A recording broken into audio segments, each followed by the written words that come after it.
tous sur ce webinaire donc à destination des lycéens et des parents d'élèves. Donc aujourd'hui, on est en présence de Michel Salin, qui est responsable de la formation et qui va vous présenter dans un premier temps les voies d'admission à nos deux cursus ingénieurs et qui va également vous présenter ces deux cursus. On est également en présence de Émilien Vigier, donc qui est au sein du cursus ingénieur généraliste et qui a suivi une classe préparatoire. Et on est également en présence de Marie Soufez, qui est également dans le cursus ingénieur généraliste et qui est passée par la voie universitaire. Donc, ça sera l'occasion de vous présenter ces cursus. On reviendra sur le parcours de nos deux étudiants et ensuite on fera une phase de questions-réponses. Donc, Michel et les étudiants répondront directement à vos questions à l'oral. Et ensuite, on est accompagné de Chantal et Christophe qui sont modérateurs du webinaire et qui pourront répondre à vos questions directement par écrit dans la fonction Q&R. Voilà, donc n'hésitez pas à poser vos questions tout au long du webinaire dans cette fonction Q&R que vous avez en bas de votre écran. Voilà, je laisse la parole à Michel. Bien. Bonsoir, merci Hugo. Donc, effectivement, je vais essayer de vous présenter assez brièvement les différentes possibilités de rentrer à l'ISAE Supaéro et pour avoir un diplôme d'ingénieur, sachant qu'il y a d'autres formations proposées par Supaéro. Donc, je vous parlerai de la formation ingénieur généraliste qu'on appelle sous statut étudiant et la formation ingénieur en génie industriel pour l'aéronautique et l'espace sous statut apprenti. Alors, d'abord, la formation ingénieur généraliste. Donc ça vous donne une idée un petit peu complète de la formation sur 3 ans. Ce qu'il faut comprendre, c'est que c'est une formation qui se veut généraliste, qui s'appuie sur un domaine de pointe, qui est le domaine aéronautique et spatial. C'est-à-dire que, en fait, ce que l'on espère, c'est qu'un étudiant qui est formé pour bâtir quelque chose dans l'aéronautique et le spatial peut le faire dans tous les autres domaines, à peu près de l'ingénierie. Et je pense que c'est tout à fait réaliste. Donc, en quoi consiste la formation Supaéro? C'est une formation sur 3 années qui contient un tronc commun scientifique, c'est-à-dire qu'on retrouve les matières classiques de sciences de l'ingénieur, mais aussi des cours autour des humanités, des langues vivantes. Il y a 2 langues vivantes obligatoires dans la formation Supaéro, dont l'anglais, des cours d'économie, des cours de gestion de projet, tout un accompagnement pour la construction du cursus, des cours de pratique expérimentale, des enseignements de type électif qui sont présents en première et deuxième année, qui permettent à des étudiants de choisir des modules qui sont soit en lien avec la scolarité qu'ils suivent, c'est-à-dire ça peut être des cours d'approfondissement en mécanique des fluides ou en mécanique des structures, mais aussi des cours qui peuvent être sur des domaines totalement différents, par exemple de l'introduction au droit, la bioingénierie ou des choses de ce genre. Il y a un cours de développement durable également sur les enjeux du développement durable en deuxième année de la formation. Et puis, je dirais que chaque année sont proposés différents stages. Donc, un stage de type ouvrier qui dure 1 mois en fin de première année, un stage de recherche en fin de deuxième année et le stage de fin d'études en fin de troisième année, donc qui est le stage ingénieur classique de toutes les écoles de type ingénieur.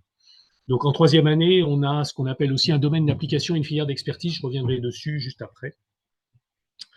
Donc, effectivement, en troisième année, si vous voulez, là, les élèves se spécialisent en choisissant ce qu'on appelle un domaine. Donc, un domaine, c'est plutôt quelque chose de transversal qui correspond, je dirais, un peu au fait de travailler différentes matières ensemble. Et on retrouve, je dirais, le cœur de formation de l'école, hein, puisqu'on a les deux domaines phares de troisième année, c'est conception et opération des aéronefs, plutôt orienté aéronautique, conception opération des systèmes spatiaux, qui est plutôt orienté satellite, espace. Voilà. Et puis d'autres domaines qui sont quand même en lien avec ça, donc énergie, transport, environnement, typiquement, ou bien système autonome, les drones, les missiles, les lanceurs. Voilà. Et puis 2 domaines un petit peu particuliers, neuro-IA, qui est plutôt lié à ce qu'on appelle les facteurs humains et tout ce qui est finalement un pilote en situation de stress, et modélisation des systèmes complexes et simulation, qui est plutôt de type mathématique appliquée. Ça, c'est le domaine. Et puis, en complément de ce domaine, donc chaque étudiant choisit un domaine, il choisit également une filière. Donc, la filière, là, par contre, on est vraiment dans le monodisciplinaire. Donc, on va choisir une filière pour approfondir vraiment un domaine d'intérêt. Alors, ce domaine d'intérêt, ça peut être autour enfin, je dirais, c'est les grandes matières que l'on rencontre dans le tronc commun scientifique. donc des choses comme l'informatique, télécom ou réseau, le traitement du signal, l'intelligence artificielle, l'observation de la Terre, sciences de l'univers, mécanique des fluides, mécanique des structures. Voilà. Et en fait, chaque étudiant choisit un domaine et une filière, et tous les couples sont possibles. C'est-à-dire qu'en fait, ça veut dire qu'on a déjà, je dirais, 6 x 6, 36 possibilités de faire un parcours différent en troisième année. Et si on tient en compte, on prend en compte les parcours qui existent dans les filières, parce qu'en fait, parfois, les filières sont constituées d'un tronc commun suivi de parcours, on augmente encore les possibilités de particulariser son cursus. Ça veut dire, si vous voulez, à l'arrivée, qu'avec le jeu des enseignements de type électif et des troisième années, je ne pense pas qu'il y ait deux élèves super-héros qui aient fait exactement la même formation. Alors, quand on parle de personnaliser son cursus, il y a d'autres possibilités qui apparaissent. Alors, parmi celles-là, il y a le fait de passer un semestre de la formation à l'étranger. En effet, la commission du titre d'ingénieur, qui, je dirais, valide tous les diplômes d'ingénieur des écoles françaises, oblige à ce qu'un étudiant ingénieur, pour être diplômé, ait passé au moins 17 semaines à l'étranger, quel que soit le pays, tant que c'est à l'étranger. Et donc, en pratique, passer 17 semaines à l'étranger, c'est quand même pas tout à fait évident. Et donc, ce qu'on a mis en place au niveau de l'école, c'est la substitution académique d'un semestre. C'est-à-dire que les étudiants, au lieu de suivre un des semestres, qui est en l'occurrence le deuxième semestre de deuxième année, celui qu'on appelle le S4, donc au lieu de le suivre sur le campus, vont le suivre dans une université partenaire un peu partout dans le monde. Les gens vont vraiment un peu partout. Alors, à titre indicatif, actuellement, enfin, je crois que sur la promo qui était en première année l'an dernier, il y en a à peu près 85% qui ont substitué le S4. Voilà, ça vous donne une idée un petit peu. Et puis, il y a la possibilité aussi de faire ce qu'on appelle une césure, c'est-à-dire la possibilité de rajouter finalement une année supplémentaire qui permet de réaliser un certain nombre de choses. Alors, je dirais, parmi ce que les étudiants font en césure, ça peut être suivre des formations diplômantes dans des domaines qui ne sont pas forcément présents à l'école, mais qui intéressent particulièrement certains étudiants pour différentes raisons. Par exemple, suivre des cours à la London School of Economics ou dans des études de type économie-management. Il y a la possibilité aussi de faire des stages. Je dirais que c'est assez classique chez nos étudiants de faire un stage de 6 mois en entreprise ou en laboratoire. Des projets personnels également. Là, dans les césures actuelles, j'ai vu des étudiants qui vont faire, je crois, un trek de la Patagonie jusqu'à l'Argentine, voilà, enfin jusqu'à plutôt Buenos Aires. Bref, des voyages ou des activités. Ça peut être aussi gagner de l'argent, parce que certains étudiants ont besoin de financer leurs études, et bien ils peuvent travailler pendant cette année-là pour gagner de l'argent pour financer une partie de leurs études. Enfin bref, tout est possible à ce niveau-là. Cette césure, elle se situe en général entre la deuxième et la troisième année de la formation ingénieur. Donc les élèves, si vous voulez, globalement, ceux qui rentrent en première année vont en général passer 3 semestres chez nous, la première année, puis le premier semestre de deuxième année, et ensuite vont enchaîner sur soit une substitution du semestre 4, soit une césure, dans un sens ou dans l'autre, et revenir ensuite en troisième année. Je dirais que ça, c'est le cas de la majeure partie de nos étudiants rentrant en première année. Donc, il y a aussi des possibilités de faire des doubles cursus. Donc, à droite, sur cette planche, vous voyez la liste des différentes universités, enfin, un certain nombre d'universités avec lesquelles nous avons des accords de type double diplôme ou césure. Et en France, c'est plutôt des établissements français. Donc, avec l'école polytechnique, avec HEC, des étudiants qui décident d'aller à Sciences Po. Je dirais inversement, nous recevons à super-héros des étudiants qui viennent de Sciences Po ou HEC et qui veulent obtenir le diplôme de super-héros, et donc ils auront les deux diplômes. Pour vous donner une petite idée aussi de l'insertion professionnelle de nos étudiants, je dirais que l'expérience montre, quand on demande aux élèves qui rentrent en première année lesquels sont intéressés par l'aéronautique et le spatial, ceux qui rentrent, la moitié à peu près, sont des passionnés par ce domaine-là, et la moitié, finalement, ont passé les concours et se retrouvent à super-héros, parce que c'est l'école qui leur convient le mieux par rapport à leur classement. En pratique, à la sortie, on a à peu près la moitié des étudiants qui vont travailler aussi dans le domaine aéronautique et spatial, mais ce n'est pas sûr que ce soit les mêmes 50% que ceux du début. Et ils peuvent travailler sinon dans plein d'autres domaines. Vous voyez ici la liste de ce qui est possible de faire, bon, avec effectivement quand même un gros paquet sur l'aéronautique et le spatial, mais plein d'autres choses possibles. Sur les entreprises dans lesquelles les étudiants travaillent, je dirais que depuis quelques années, on voit qu'il y a une érosion de la place des grandes entreprises. C'est vrai que souvent, on pense Airbus, Dassault, des choses comme ça, pour l'aéronautique, par exemple. Bon, en fait, la place des grandes entreprises diminue chez les étudiants qui sortent. En fait, beaucoup d'étudiants maintenant préfèrent travailler dans des structures plus petites. Et en particulier, on voit l'apparition de plus en plus, de plus en plus des startups et autres, dont certaines sont fondées par des anciens élèves de super-héros. Alors, sur la formation par apprentissage, dont je ne suis pas responsable, c'est Samuel Rivalan qui est le responsable. Donc, je vais vous présenter quelques mots. Donc, c'est une autre formation d'ingénieur. Donc, c'est une formation d'ingénieur en alternance, c'est-à-dire que les étudiants passent une partie de leur temps en entreprise et une partie du temps sur le campus à suivre la formation qui leur est proposée. C'est une formation aussi qui est commune au groupe ISAE. On n'en a pas parlé jusqu'à présent. Ici, on parle beaucoup de l'école Super-Héros, mais Super-Héros fait partie d'un groupe qui s'appelle ISAE, c'est l'Institut supérieur de l'aéronautique et du spatial.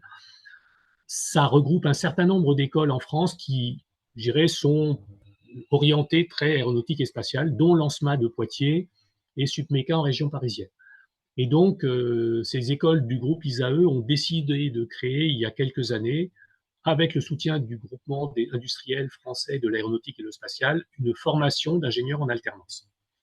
Donc, cette formation a été créée, je crois, il y a un peu plus de 3 ans, puisque la première promotion vient d'être diplômée cette année. Voilà. Alors, la formation, le but de la formation, c'est former plutôt des experts en technique, production, gestion d'équipe, en industrialisation, et là, pour le coup, très orienté aéronautique et spatiale. Du point de vue pratique, donc comme je vous l'ai dit, ce sont des étudiants qui sont en apprentissage, donc qui sont rémunérés pendant la durée de leur scolarité. Du point de vue pratique également, comment se décompose une promotion? Il y a 30 apprentis dans une promotion FISA. La plupart viennent de DUT, enfin maintenant c'est devenu les BUT, les brevets, c'est Bachelor universitaire en technologie, je crois. Donc essentiellement génie mécanique et productique ou mesures physiques. Et au niveau des entreprises dans lesquelles ils sont en apprentissage, vous voyez que l'aéronautique se prend la grande part de ces ingénieurs. Pour vous donner une petite idée de l'organisation également du cursus, vous avez au fur et à mesure des années la répartition tant en entreprise, tant académique. Vous voyez que dès la première année, ils passent plus de la moitié de leur temps déjà en entreprise, mais c'est, disons, une grande moitié. Et puis ce temps en entreprise augmente au fur et à mesure.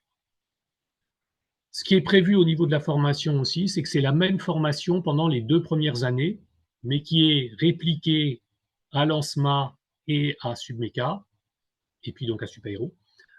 Et ensuite, en 3e année, chaque site propose une option différente. Donc avionique et système embarqué à Super-Héros Toulouse, système énergétique et matériaux avancés à l'ANSMA de Poitiers, logistique et système procédés de production aéronautique à SUBMECA en région parisienne.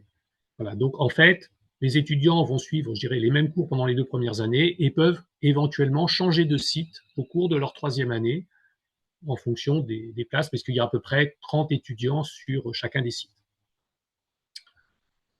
Voilà, bon, ça c'est pour vous donner une idée assez rapide de type de formation. Bon, je dirais, on retrouve un petit peu la même chose finalement que dans la formation ingénieur généraliste dont je vous parlais tout à l'heure, c'est-à-dire des cours généraux de type maths, physique, informatique, des cours plus technologiques, des cours plus aérospace, des cours aussi des sciences humaines, de la communication, etc., des projets.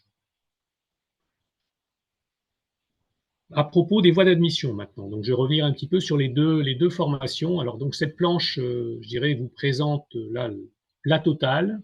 Donc on reviendra un petit peu plus sur les détails après. Donc sur la formation ingénieur généraliste, donc sous statut étudiant, il y a essentiellement 2 voies d'accès. Donc les classes préparatoires aux grandes écoles, d'une part, et en première année toujours, des étudiants qui viennent d'une licence. Sinon, il y a la possibilité en 2e année de rentrer avec un Master 1. Donc, quand on rentre par le concours, c'est le concours commun MINPON, ça s'appelle CCMP, avec des épreuves écrites et puis des oraux, un classement, etc. Il y a environ 200 places sur ce concours. au niveau des voies d'admission universitaire, donc c'est des étudiants qui ont une licence et ça passe par un système qui s'appelle GU Univ, dans lequel les étudiants s'inscrivent, ils vont passer des écrits, on étudie leur dossier, et puis éventuellement ils sont convoqués à un oral et à partir de là ils sont classés et un certain nombre d'entre eux viendront chez nous. En gros, l'an dernier on en a pris une quinzaine. Et il y a aussi quelques places pour les M1, mais l'expérience montre que, en fait, il y a de moins en moins d'étudiants de Master 1 qui candidatent, je dirais, à cette voie d'admission, que ce soit à Super-Héros ou dans les autres écoles d'ingénieurs. Je dirais que les étudiants qui passent vers l'université et qui veulent rentrer dans une grande école, en général, candidatent à la fin du L3. Par rapport à la formation donc d'ingénieurs de spécialité en génie industriel, donc la formation par apprentissage, donc là, donc les étudiants font un BUT. Bon, exceptionnellement, il peut y avoir des étudiants qui viennent de licence. Il y a donc une sélection sur dossier, des épreuves écrites d'admissibilité, des entretiens de motivation. Donc ça se fait au niveau du groupe ISAE, et puis ensuite les étudiants sont classés et choisissent l'école en fonction de leurs critères.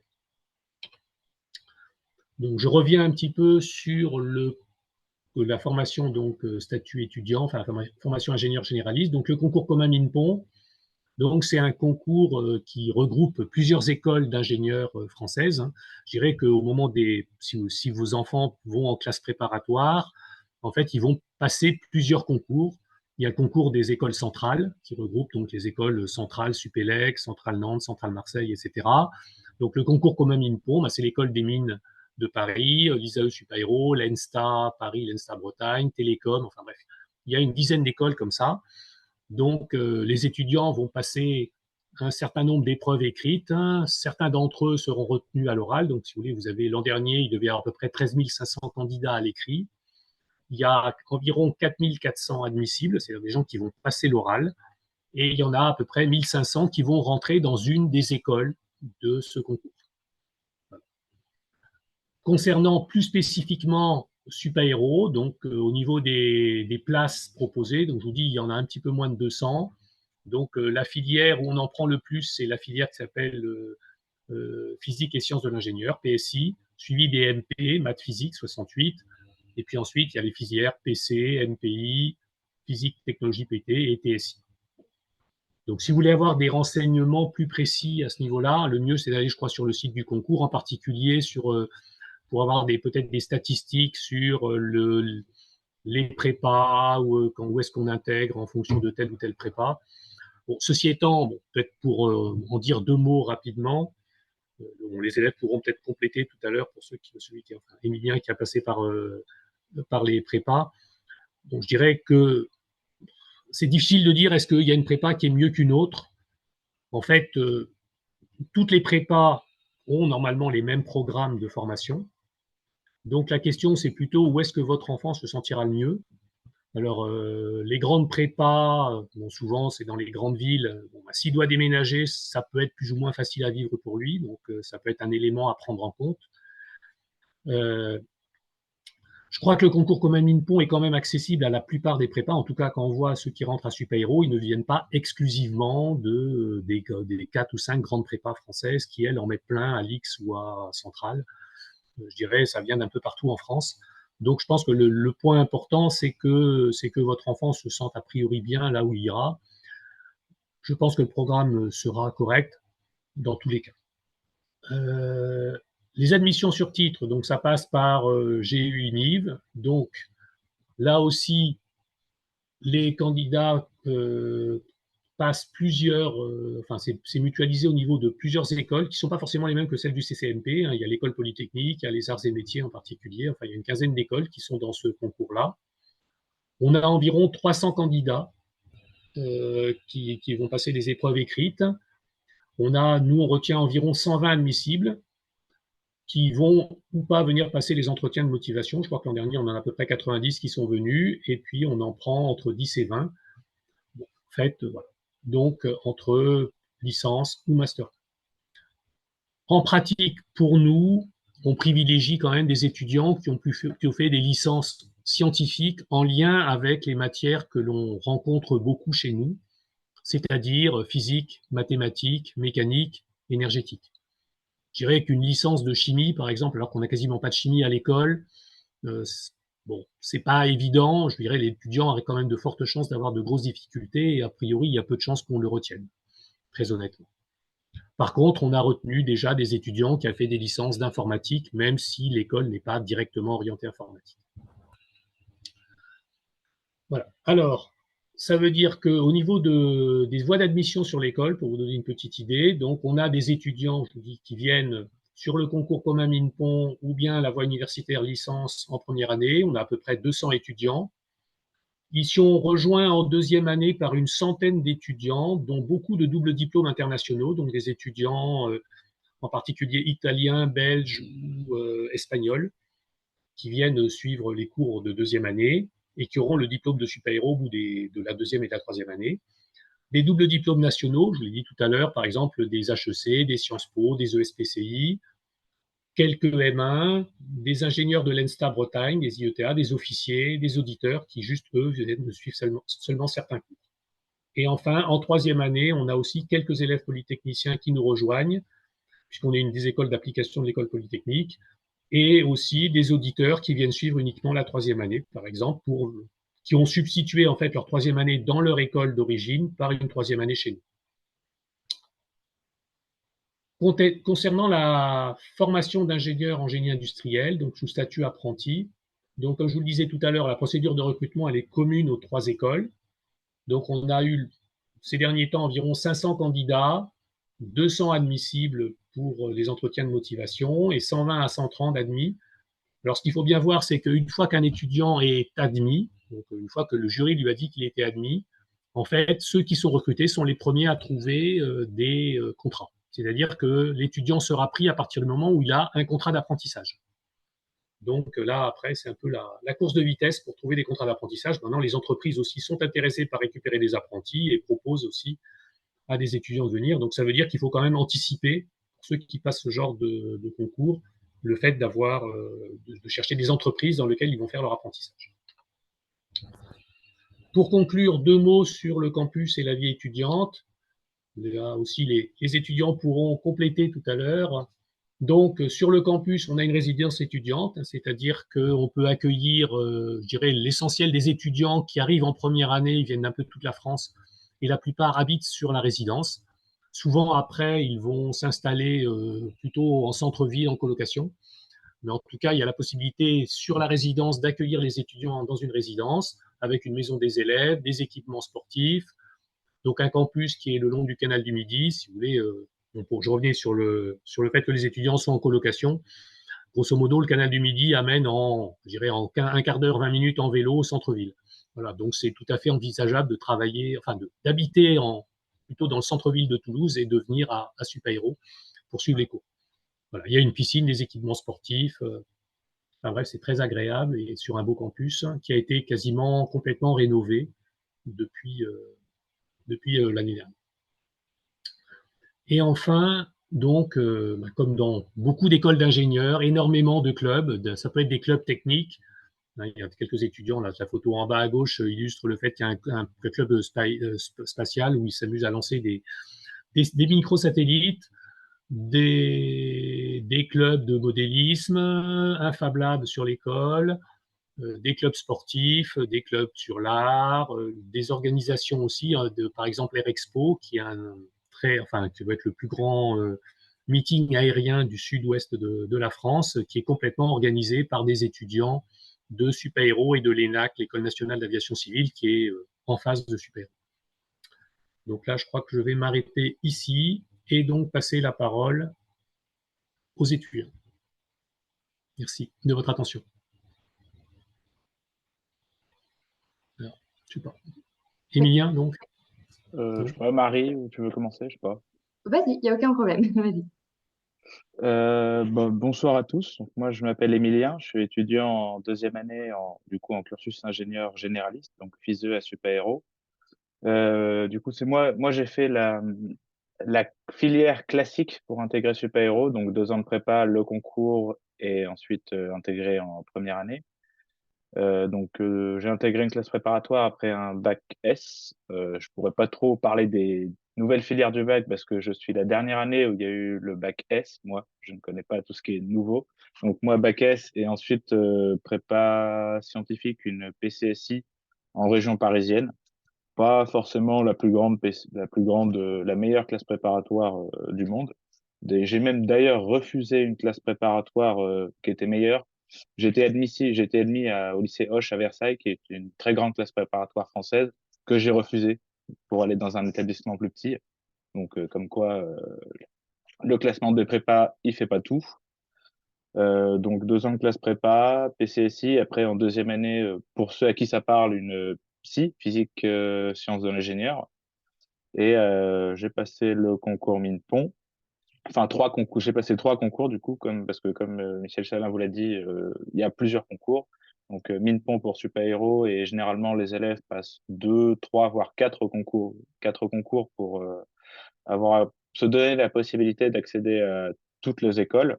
Donc, par exemple, comme concours, il y a le concours central et le concours pour l'école polytechnique et les écoles normales supérieures.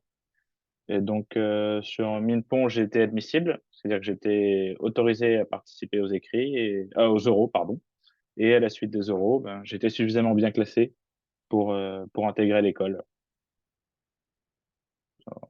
Rapidement, voilà mon parcours.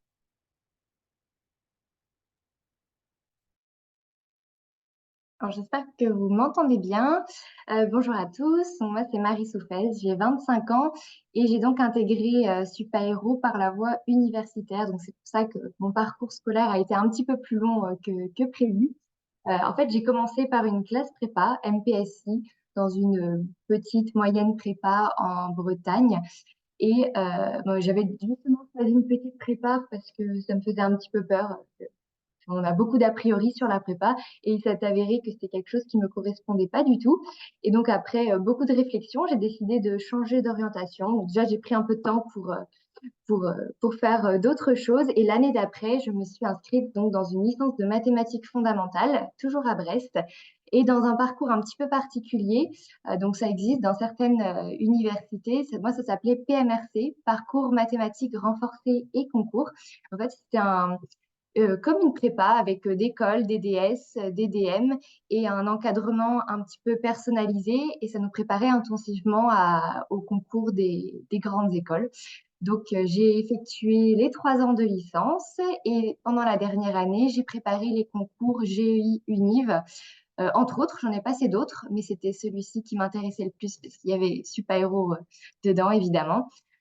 Donc, si vous voulez, après, on pourrait en reparler plus tard de vraiment comment ça se passe. Mais voilà, c'est une autre possibilité. Ce sont des concours qui sont totalement différents de ceux que connaissent les élèves de prépa. Et donc, après la licence, j'ai intégré Super Héros que j'ai fait en 4 ans avec une année de césure. Donc, j'ai vraiment le parcours assez classique d'un super-hérien avec les 4 ans, la césure entre la deuxième et troisième année, un semestre de substitution à l'étranger. Donc, moi, je l'ai fait à Stockholm University en Suède. Et donc, la césure avec 2 stages dans deux entreprises, dans une start-up toulousaine Aura Aero et dans une assez grosse entreprise qui était Daher à Tarbes. Voilà, cette année, donc je suis en dernière année. J'ai choisi des spécialisations donc aéronautique, j'ai la conception et opération des aéronefs que vous a présenté Michel Salin au début, et la filière sciences des données et de la décision, donc tout ce qui est intelligence artificielle, machine learning, traitement de la donnée. Et donc là, je termine très prochainement mon cursus d'étudiante avec un stage de fin d'études que je vais effectuer chez ATR. Donc, voilà.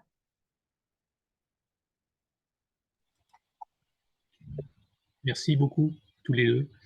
Bon, on va essayer de répondre à quelques questions que je vois apparaître là. Bon, j'ai un petit peu de. Alors, donc, comment se donner les meilleures chances d'intégrer Super Héros qu'à l'école prépa? Oui, alors là, je vous dis, je pense que c'est pas évident ce que disait Emilien tout à l'heure. C'est pas forcément d'aller dans une grande prépa ou une petite prépa. En fait, je crois que vraiment les programmes sont les mêmes. Ce qui va être peut-être important, ce qui peut être différenciant dans une prépa, et en particulier si c'est ce qu'on appelle une petite prépa, c'est s'il y a quelques étudiants qui intègrent régulièrement dans des écoles du type super-héros et autres. Parce que implicitement, les profs vont travailler pour préparer leurs élèves au concours et ils vont les préparer pour les concours où ils ont le plus de chances de rentrer. S'ils mettent jamais personne à Polytechnique, eh ben, ils vont pas préparer en faisant les épreuves de Polytechnique parce qu'ils savent que de toute façon, ça n'intéressera personne. Et ils vont plutôt leur faire passer les épreuves type mine ou centrale. Et je dirais c'est peut-être ça qui peut être déterminant. Après, je pense que c'est vraiment aussi le fait que votre enfant soit bien. Ce que je disais tout à l'heure, est-ce qu'il faut déménager, partir loin de sa famille ou pas? C'est pas forcément facile à vivre en ayant la prépa en plus, ou ça peut se faire dans des plus ou moins bonnes conditions. Est-ce qu'il y a un internat ou pas? Enfin bref, je pense qu'il y a plein de raisons qui peuvent jouer un rôle, enfin, qui peuvent jouer de façon différente. Je pense pas qu'il y ait malheureusement de réponse simple à cette question. Non, ça se Après, fait beaucoup, ça se fait beaucoup au feeling. C'est-à-dire que je reviens sur ce que j'ai dit. Euh, j'ai refusé d'être pris à Hoche à Versailles, au lycée Hoche, euh, parce que j'ai fait énormément de portes ouvertes de classes préparatoires et j'avais eu un bien meilleur ressenti sur l'environnement, comment je m'y sentais et tout lors des portes ouvertes d'un plus petit lycée qui est le lycée Pasteur à Neuilly-sur-Seine, côté de Paris. J'ai eu un meilleur ressenti lors des portes ouvertes et ça a énormément joué dans ma décision sur Parcoursup, puisque avec le recul aujourd'hui, quand j'y réfléchis, je me dis que dès la prépa, c'est déjà très dur et c'est un peu se rajouter, s'accrocher à un boulet de prisonnier au bout d'une chaîne, là, au pied, que d'intégrer un établissement où on va peut-être ne pas se sentir bien, ne pas se sentir d'être capable d'être au maximum de ses possibilités. Et autre point, donc, alors pour ceux qui se sont un peu renseignés, en première année de prépa, il y a plusieurs filières, par exemple MPSI, maths physique, sciences d'ingénieur, ou PCSI, physique, chimie, sciences de l'ingénieur. Pas mal de gens se posent des questions là-dessus. Quelle est la différence? Il y a un grand présupposé qui est que la MPSI, c'est la voie royale, c'est la meilleure et tout. Alors ça, c'est parce qu'à l'époque, il y a 40 ans, il y avait que la MPSI. Aujourd'hui, il y a d'autres possibilités. Et pour ce choix-là, j'ai tendance à dire, moi, de choisir la filière de prépa avec la matière dominante qu'on préfère. Parce que derrière, au concours, sur les différents concours, bien évidemment, les matières changent un peu, du coup, les coefficients changent en fonction des filières de prépa choisies. Et si on se retrouve avec une matière dominante qui n'est pas celle qu'on préfère, on va avoir peut-être plus de mal à la travailler parce que ça va être dur et on risque de s'auto-pénaliser au concours et de s'auto-pénaliser sur les 2 ans. L'exemple classique, c'est j'ai des amis qui ont pris une MPSI en première année et qui bon, les maths, ça allait, mais au lycée, mais qui, au final, en prépa, en MPSI, ont été dégoûtés par les maths vraiment trop théoriques, trop abstraites de la MPSI, alors que moi, j'ai choisi spécifiquement une PCSI parce que je savais que je préférais la physique et je m'y suis vraiment plu. Ma matière dominante était la physique. J'ai choisi une filière avec la matière dominante de physique et j'ai fait presque autant de physique que de maths et des maths moins théoriques, moins abstraites que en MPSI. Donc ça, c'est un point important aussi. Je pense bien réfléchir, bien faire des portes ouvertes et bien réfléchir à la matière qu'on préfère vraiment intérieurement, quelle matière on a envie de faire, d'approfondir à fond. merci. Je pense effectivement c'est très important parce que c'est vrai que sinon, si vous discutez, il y a des histoires de stratégie. Les gens vont dire oui, mais si tu es moyennement bon, tu as peut-être intérêt à faire ceci parce que tu seras meilleur que les autres. Mais après, si c'est pour devoir suivre des cours qui ne nous plaisent pas, il y a un moment où ça devient difficile quand même, hein. Et donc, faut peut-être aussi faire attention à ses choix et peut-être aussi essayer de se dire bah, j'ai envie de faire quelque chose qui me plaît.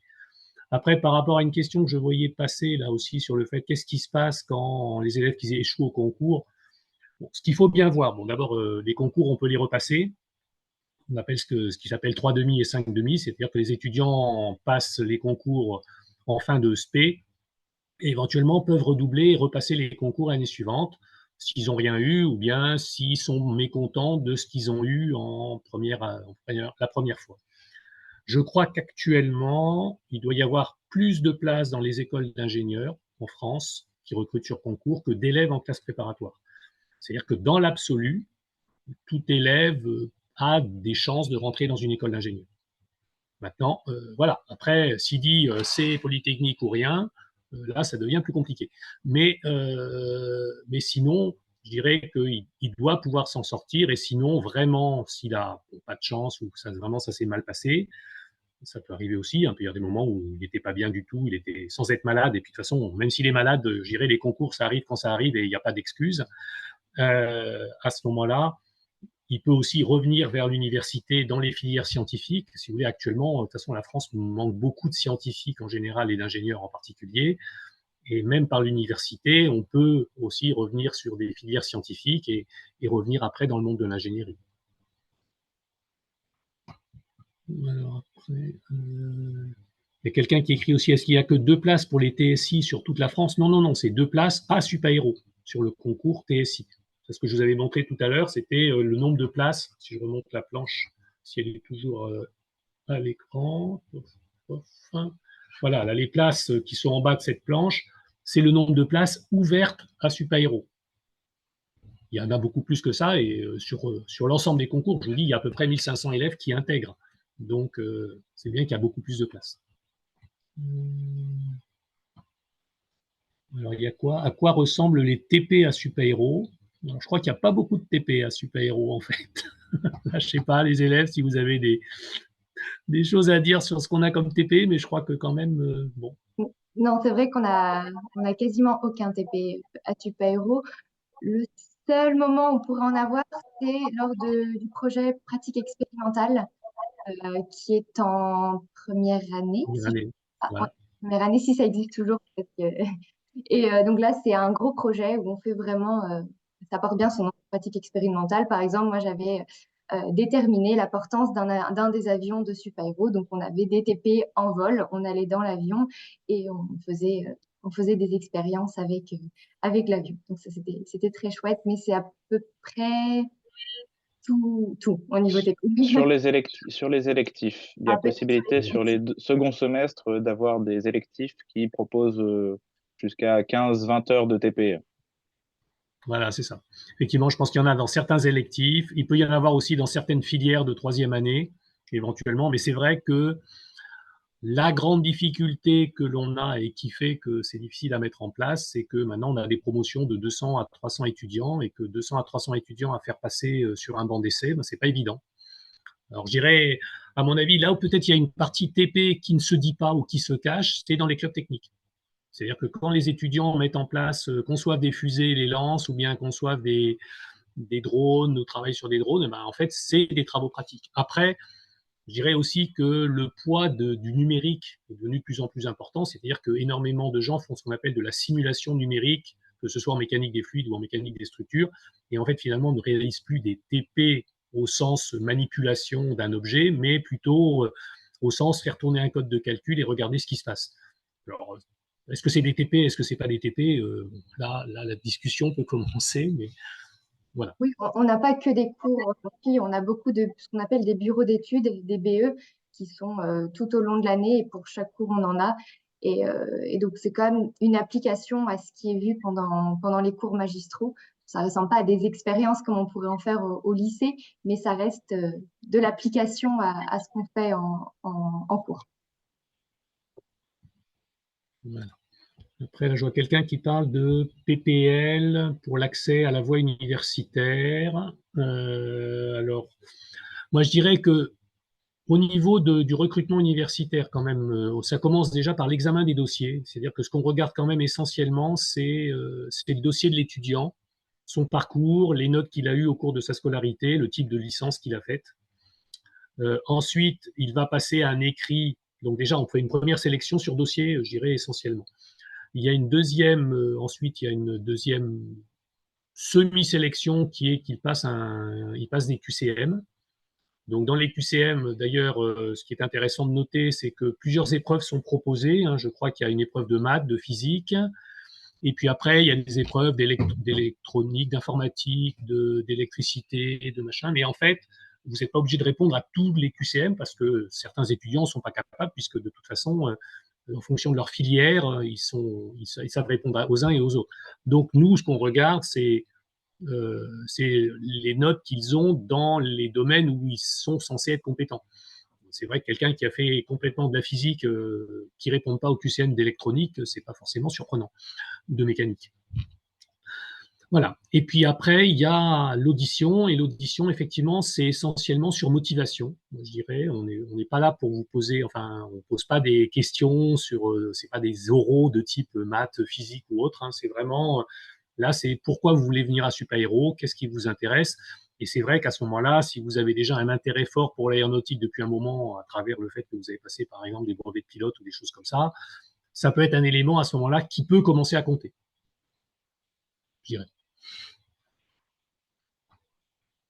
Je sais pas. Ça a coupé. Je pense que on n'a pas entendu ce que vous avez dit à la fin. Si vous voulez, si vous avez quelque chose à rajouter, peut-être, puisque vous êtes passé par la filière admission sur titre. Oui, oui, oui. Alors oui, ce qu'il faut garder en tête, c'est pas parce qu'on passe par la voie universitaire que ça demande moins de travail que la classe préparatoire. Il faut vraiment un niveau constant sur toute la licence, comme l'a dit Michel Salin. Le dossier est bien regardé du bac jusqu'à la fin de la licence, donc sur tous les semestres. Je crois même qu'il y a une certaine mention qui est demandée au moins à chaque semestre. Et ensuite, donc, il y a l'écrit qui est bon, moins conséquent que l'écrit des classes préparatoires. Mais je dirais que le gros point après, une fois passé toutes ces étapes-là, c'est la motivation. Et c'est, par exemple, pour moi, c'est ce qui m'a demandé le plus de préparation. C'est quelque chose que j'avais vraiment travaillé. Je sais pas, il faut savoir tout expliquer, savoir expliquer ses choix, pourquoi avoir pris la décision d'aller à l'université, comment on va faire face peut-être aux futures difficultés qu'on pourrait rencontrer en ayant fait des maths et un peu moins de physique en entrant à Supaéro. Voilà, c'est tout ce genre de questions qu'il faut pouvoir réfléchir avant et savoir l'expliquer clairement. Et, euh, et sinon, non, je pense que tout avait été dit. Et oui, le PPL, par exemple, moi, je préparais le PPL aussi avant d'entrer à Supaéro. Et j'imagine que c'est quelque chose c'est un autre élément qui peut témoigner de la motivation d'un élève. Donc, forcément, c'est pris en compte. Mais pas besoin de faire le PPL, j'imagine, pour rentrer à Supaéro.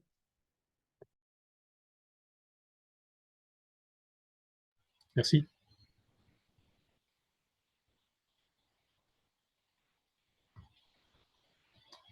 Alors, après.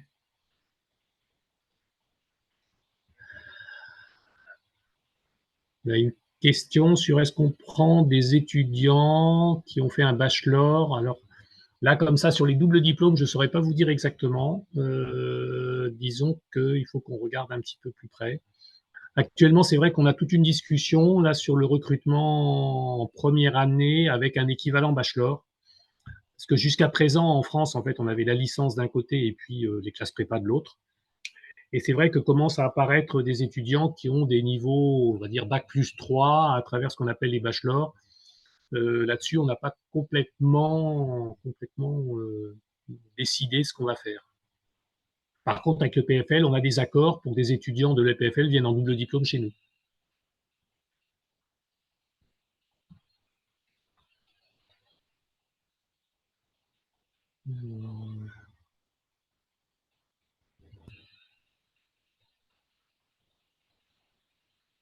Alors, on dit pour l'accès à la voie universitaire, s'il est fait à l'étranger, genre Impérial Collège, peut-on passer l'écrit? Alors, je sais qu'il y a certains étudiants qui, pour différentes raisons, n'ont pas pu passer l'écrit au moment du recrutement universitaire. Et je pense que certains d'entre eux ont pu être pris. Dans ce cas-là, on regarde d'autant plus le dossier. Et puis après, au moment où ils sont convoqués à l'audition, le côté motivation. Après.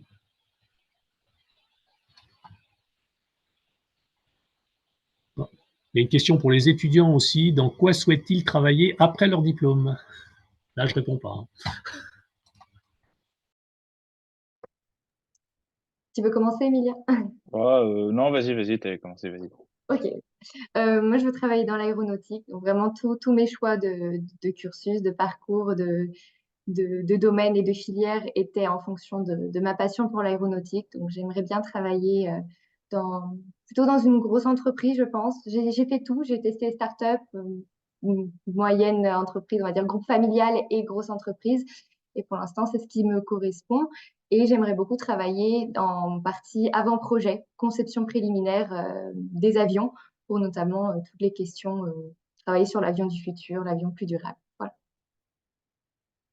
Tac, bah, alors, moi, je suis moins sur l'aéronautique et beaucoup plus sur le spatial, puisque j'aimerais me spécialiser en propulsion, spatiale, donc les moteurs fusées, les trucs qui crachent les flammes sous les fusées, quoi, qui nous permettent d'aller dans l'espace. Voilà.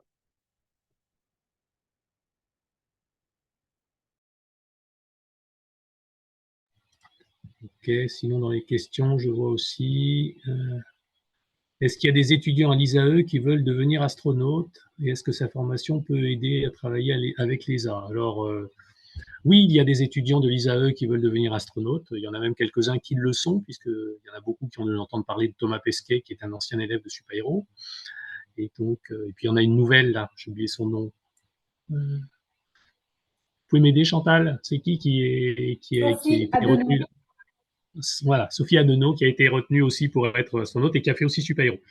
C'est-à-dire que je crois que d'ailleurs tous les astronautes français sont passés par Supaéro à un moment ou à un autre, quelque chose comme ça.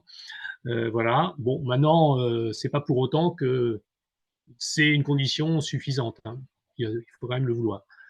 Après, est-ce que cette formation peut aider à travailler avec l'ESA? Ben, je dirais oui, naturellement, puisque c'est une formation, enfin la formation Supaéro, parmi ses spécialités, il y a le monde spatial, donc l'ESA en fait partie.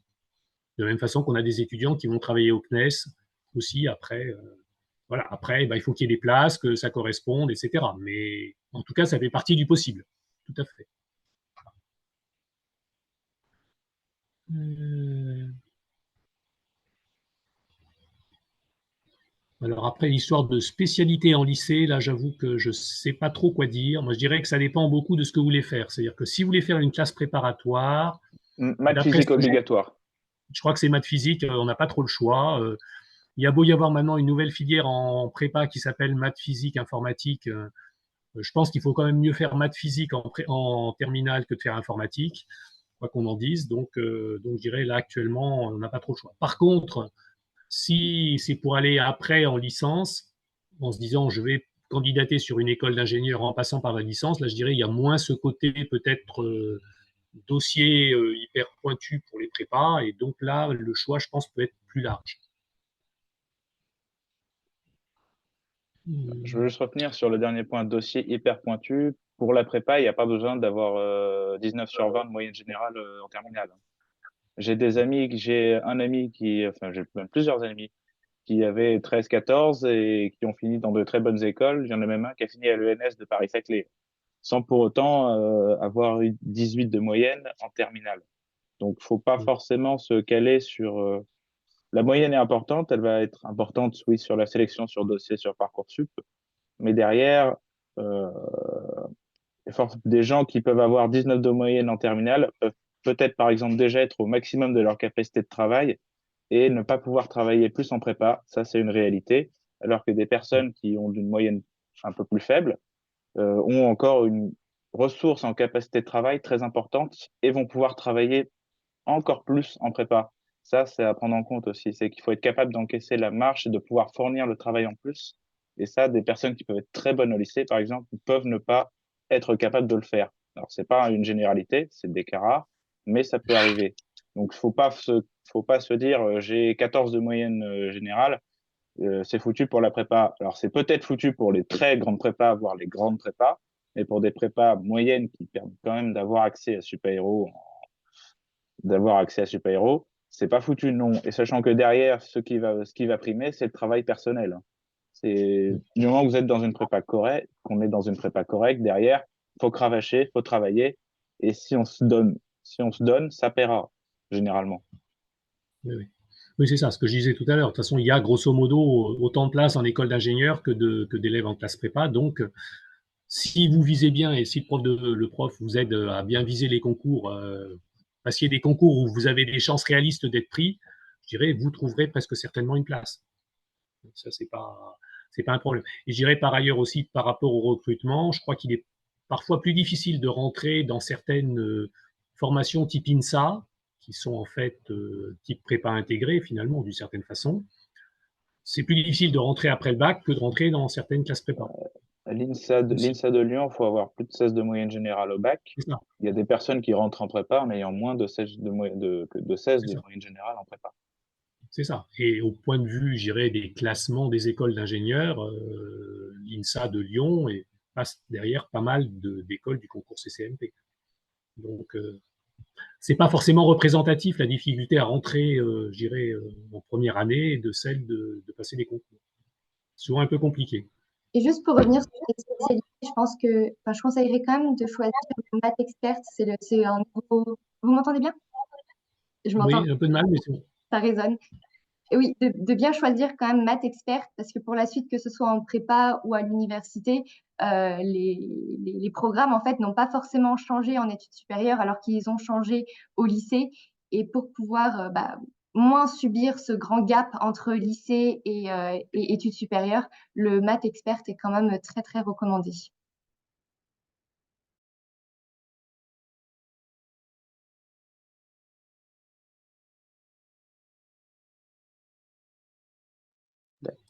Dans les questions que je vois, il y en a une aussi, c'était sur alors, quel est le volume hebdomadaire de travail hors cours en prépa? Je ne saurais pas dire, ça fait longtemps que j'y suis passé, moi, mais je crois que c'est quand même assez violent. Hein. Beaucoup. Ouais. Ah ouais, non, alors déjà, les journées sont très longues, hein. Il y a ces 35 heures de cours par semaine, sans compter sans compter les DS et l'école, donc les petites interros examorales au tableau toutes les semaines. Et après, hors cours, c'est vrai que généralement, beaucoup de personnes travaillent jusqu'à 23 heures, minuit, même si bon, je conseille de pas trop aller au-delà de minuit parce qu'après, il faut quand même dormir. C'est important. Voilà, il faut quand même tenir jusqu'au bout.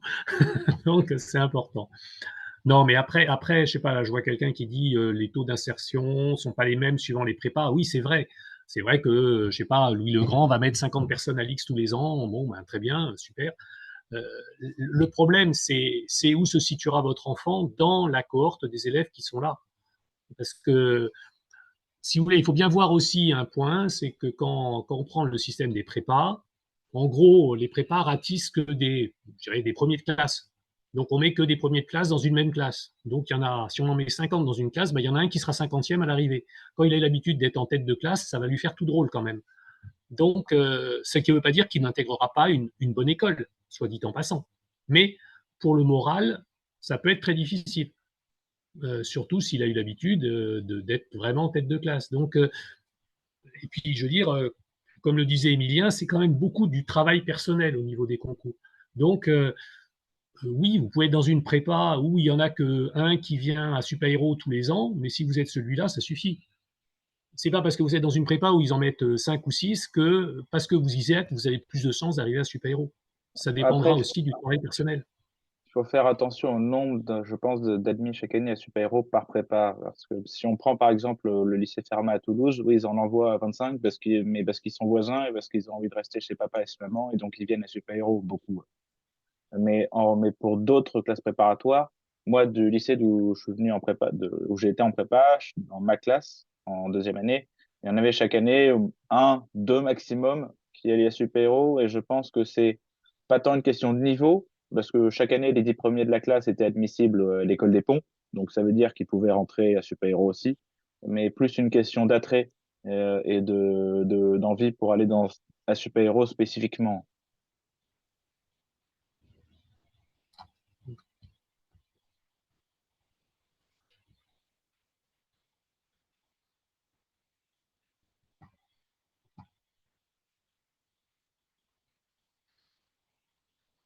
Ah oui, là, il y a une question pour Marie. Qu'est-ce qui a motivé votre choix pour la voie universitaire?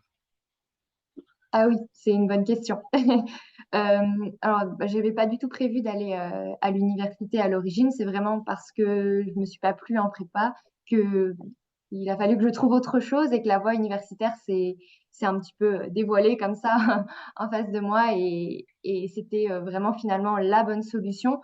Euh, Ça correspondait plus, je dirais, à mon profil de travail et à la personne, comment je vis les études en fait. En classe prépa, on est très très encadré et il y a quand même un petit peu de compétition.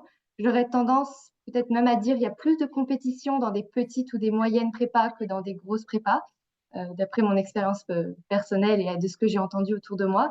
Et donc d'arriver à l'université, c'était plus, on est quand même plus libre, on a beaucoup plus de temps pour faire ce qu'on aime à côté, tout en continuant à travailler beaucoup, hein, bien entendu. Et donc, c'était quelque chose qui me correspondait mieux dans le sens où la pression ne venait pas de l'université, elle venait de moi-même. Et voilà, je savais me mettre toute la pression qu'il fallait pour réussir ma licence et mes concours. Mais voilà, j'avais pas cet environnement de pression autour de moi qui peut être assez néfaste pour certaines personnes. Pour d'autres, ça peut au contraire me pousser et motiver. Donc, je critique absolument pas la prépa et ce système-là. Je pense que c'est une très bonne chose pour certaines personnes. Mais pour des profils comme le mien, c'était pas ce qui correspondait. Donc, je pensais pas du tout à l'université après le bac, mais finalement, voilà, il faut savoir que ça existe, que c'est pas une voie un peu, enfin, on aurait tendance à dire que c'est une voie pour quand on rate ou quand on échoue la classe prépa, c'est pas forcément ça. Ça existe et on peut très bien réussir en passant par l'université, que ce soit dans un parcours de recherche on continue vers un master ou un doctorat, ou alors en intégrant une grande école à l'issue de la troisième année ou de la première année de master. Voilà.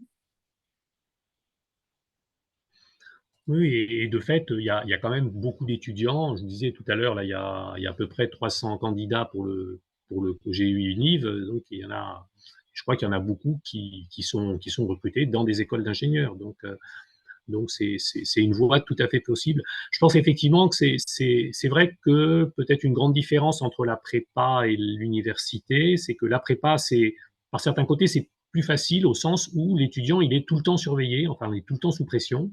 Donc, pour un jeune qui est pas capable de s'auto-réguler, de se prendre en main, la prépa sera plus facile. Parce qu'en université, ben, finalement, il sera laissé plus libre. Donc, s'il n'est pas capable de se mettre au boulot, ben, personne ne sera là pour lui dire, écoute, tu as une colle, tu as un oral, tu as un examen, et il va arriver aux examens, il va se planter. Donc, c'est vrai que si votre enfant est plutôt du genre si vous le laissez à partir un peu en live, il faut peut-être mieux qu'il aille en prépa, parce qu'il sera Ça, beaucoup plus encadré. ça reste une classe de Inversement, lycée.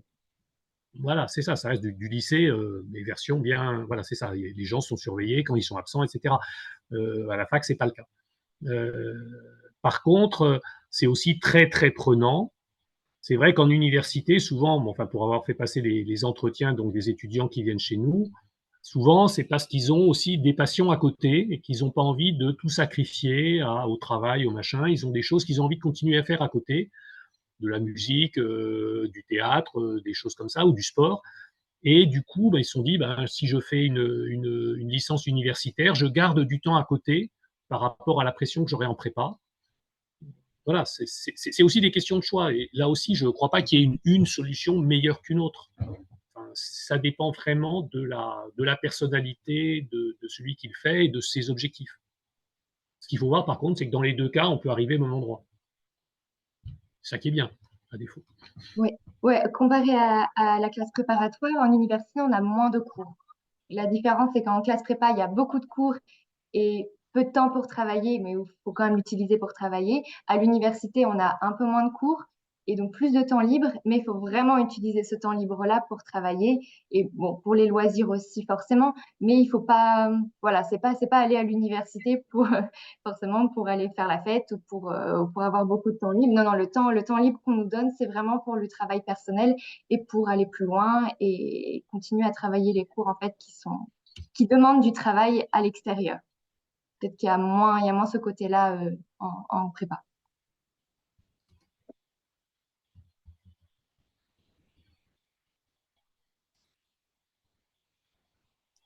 Oui. Quelles sont les activités étudiantes aussi? Voilà, c'est pas moi qui réponds. On a toute la Lâchez-vous. nuit ou Oh. Ouais, beaucoup, la liste est vraiment très longue. Euh, on Peut-être qu'on peut a, parler de celles qu'on a faites, comme ça donnera déjà un petit panel. oui, bon, vas-y, commence. Je n'ai pas fait tant que ça. J'ai fait Air Expo, donc le meeting, Ah, organiser le meeting aérien moi aussi. étudiant avec les... Ah bon, voilà. Voilà, on n'a pas fait la même année, mais donc ça, c'est une très belle association. Ça prend beaucoup de temps et c'est très enrichissant d'y participer. Ça permet de rencontrer beaucoup de belles personnes et d'avoir des responsabilités. C'est pas rien d'organiser un meeting aérien, il y a des responsabilités derrière. Et sinon, après, je fais du sport, je fais de la piscine. J'ai beaucoup profité de la piscine du campus, notamment depuis sa réouverture cette année. Euh, donc, ça, c'est un gros atout. Quel campus a une piscine directement à côté des résidences? C'est quand même assez incroyable. Le campus a tout ce qu'il faut. On a une piscine, des terrains de tennis, deux Squash aussi. gymnases, terrain Squash de est très rugby bien. foot. On a énormément d'installations sportives. Enfin, moi, par exemple, je pratique le tennis. Et puis après, derrière, au niveau, il y a plus de 40 sections sportives, je crois. Enfin, il y en a pour tous les goûts, tous les sports collectifs inimaginables. Des sports un peu plus exotiques et extrêmes. Je pense au base jump, parapente, parachute, plongée. Il y a le Oui, surf, beaucoup de ski, ski rando, alpinisme, euh, et, de d'autres la choses, voile, bateau. voile, karting. Euh, Après, il y pour a des ceux qui trucs sont, culturels ouais, aussi. Tout ce qui est créatif, il y a jeux de société, faire de la bière, le œnologie, tricot, tricot, crochet, tricot, fromage, oui, fromage, euh, peinture, dessin, enfin, tout est photo, imaginable. photojournalisme. Voilà, et Et depuis cette année aussi, ils ont ouvert, enfin, l'aérothèque a été ouverte là depuis un an, donc qui a remplacé l'ancienne bibliothèque de Super-Héros avec super local, avec énormément de jeux, BD, DVD, Incroyable. romans, plus des livres scientifiques quand même, accessoirement, parce qu'on est vraiment dans une école, mais voilà, donc avec plein de possibilités également Beaucoup de jeux, oui. pour culturelles. trouver des divertissements. Après, assez exceptionnel pour 32, je vais pas dire chanceux, mais Ah, ils ont un peu travaillé pour être sélectionnés, mais chaque année, 32 personnes sont sélectionnées pour passer le brevet de pilote privé financé à 70% et quelques par l'école. Il y a une petite sélection en début d'année et après, derrière, la formation se fait sur les 4 ans. Et pour ceux qui travaillent suffisamment dans cette formation, ils sortent diplômés d'un diplôme de super-héros et d'une licence de pilote privé. il y a aussi le Club Mars, auquel je pensais, qui est assez exceptionnel Oui, et qui emmène quelques étudiants chaque année dans le désert de l'Utah, ou l'Utah, c'est ça, pour faire une simulation de vie martienne. Donc ça, c'est vraiment incroyable. et ils viennent de partir, le dernier équipage. Et après, bon, il y a les clubs techniques aussi. Ça, bien évidemment, école d'ingénieur veut dire club technique, donc fusée, drone, avion, foil, foil pour planche de surf, pourquoi pas, et tout plein d'autres choses. Robots et tout.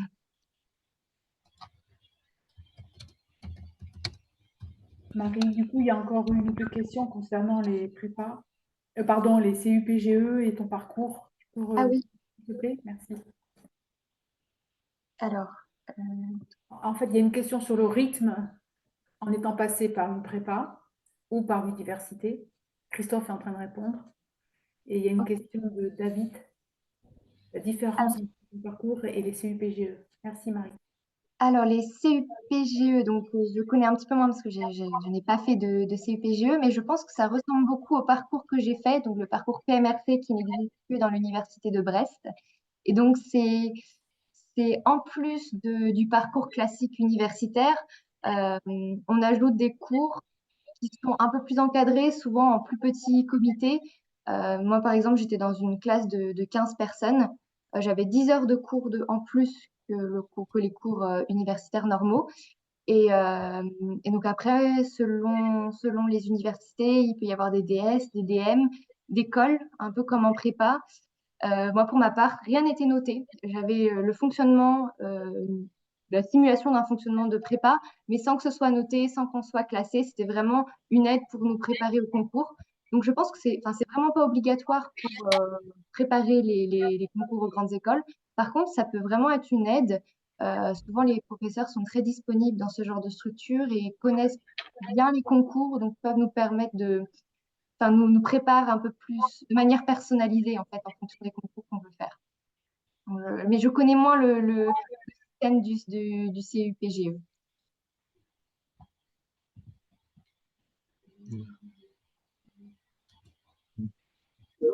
Bon, je pense qu'on a fait le tour des questions. Je crois qu'il y en a une dernière là, que personne n'a répondu sur les places entre physique et SI au concours. C'est des répartitions là sur les quotients de places Oui. pour les différentes filières de prépa.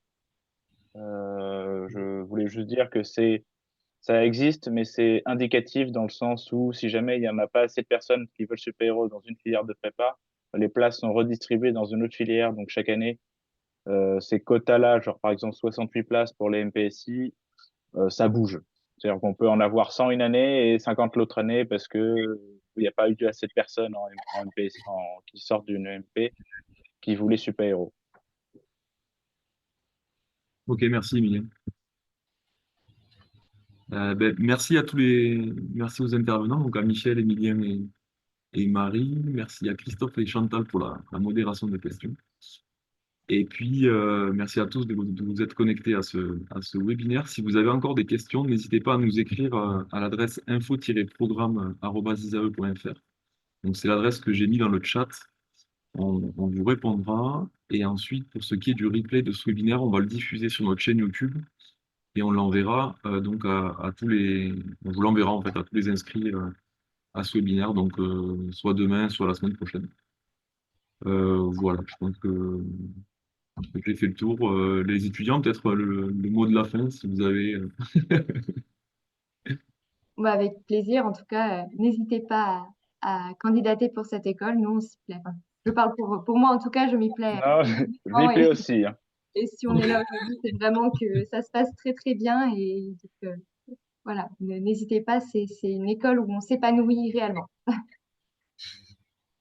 Peu importe la manière par laquelle on y arrive.